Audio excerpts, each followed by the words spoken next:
이 부분에 대해서는 지금 말씀하시는 사이에 문재인 대통령 부부가 다시 공항 청사를 나서는 모습 보고 계십니다. 네. 저곳에서부터는 도보로 공군 1호기까지 이동을 할 것으로 보입니다. 이제 출발이 임박한 상황입니다. 네.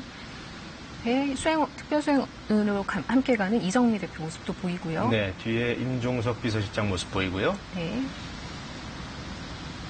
이해찬 대표 모습도 보입니다. 윤 대통령 공군 1호기로 이 시각 이동 중입니다. 실시간으로 현장 상황 보고 계십니다. 지금 수행원들과 밝은 표정으로 걸어 나오고 있는 모습을 볼 수 있고요. 지금 같이 동행하는 정당 대표들도 옆에 나란히 배석을 하는 거죠? 그렇습니다. 전도영 대표 모습, 전도영 대표 모습이 보이고요. 저런 모습을 보면 아마 이번 일정에는 상당히 그 여야 정치권에 대한 배려를 좀 강조하는 것 같아요. 역시 이번 남북 정상회담의 중요한 특징은 우리 측의 주요 정당 대표들을 초청해서 좀 더 남북 간 문제를 풀지만 남남 차원에서도 화합과 또 남관계를 함께 풀어가 보자는 그런 의지가 담겨 있는 그런 구성이다 이렇게 볼 수도 있습니다. 물론 일부 야당의 참여가 이루어지지 않았습니다만 어쨌든 문재인 대통령 이제 인사를 마치고 탑승을 하기 시작합니다. 공군 1호기 계단으로 지금 발을 딛고 있습니다. 자, 문재인 대통령 부부 특별기로 이동을 하고 있습니다. 이제 곧 출발이 임박한 상황입니다. 지금이 8시 38분이니까요. 정확하게 예정대로 거의 정확하게 이륙할 수 있을 것으로 보입니다. 네. 트랩을 다 올랐고요. 네, 현장음 최대한 키워서 좀 들어보겠습니다. 네, 별도의 입장 표명은 없는 것으로 보입니다. 가볍게 손을 흔들었고 이제 탑승을 마무리하겠습니다. 자, 문재인 대통령 평양으로 가는 공군 1호기에 이제 탑승을 완료했습니다. 이제 곧 문이 닫히고 특별기는 평양을 향해서 이륙을 하겠습니다. 이 시각 서울공항 상황을 생중계로 보고 계십니다. 자, 뒤에 수행원들도 같이 비행기를 향해서 들어가고 있습니다. 앞서 특별 수행단은 먼저 탑승을 마쳤고 이제 최종적으로 같이 동행하는 공식 수행단이 지금 이동을 하고 있는 모습 보시고요. 장하성 실장을 비롯해서 남아있는 동행하지 않는 참모들이 환송을 하고 있습니다.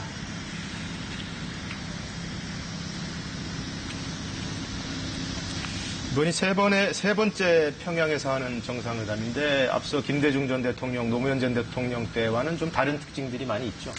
네, 그렇습니다. 이 김대중 대통령 때 그리고 노무현 대통령 때에 이어서 이번이 세 번째 평양에서 열리는 정상회담인데요. 어제 임종석 비서실장이 한 3가지 정도의 특징이 있다, 이렇게 얘기를 했습니다. 우선 이 생중계를 한다는 점, 그 점이 좀 특징이고요. 바로 어떤 형식이나 절차를 따지지 않고 바로 어떤 정상회담으로 한다는 점. 그러니까 1차, 2차 평양 남북 정상회담 때 비교를 해보면 첫날에는 정상회담을 하지 않았었거든요. 김영남 최고인민회의 상임위원장과 회담을 하고 둘째 날 정상회담을 하거나 이런 일정이었는데 이번에는 정상 간의 직접적이고 실질적인 대화에 모든 무게를 뒀다 이렇게 설명을 했고요. 물론 이제 앞서 말씀드린 생방송은 일부 이제 가능한 상황이고 이것도 실무 논의에 따라서 변동의 가능성은 있습니다만 굉장히 좀 의미가 있다라고 평가가 되고요. 또 하나 이제 비핵화가 주요한 의제로 올랐다 이것을 특징으로 꼽았는데요.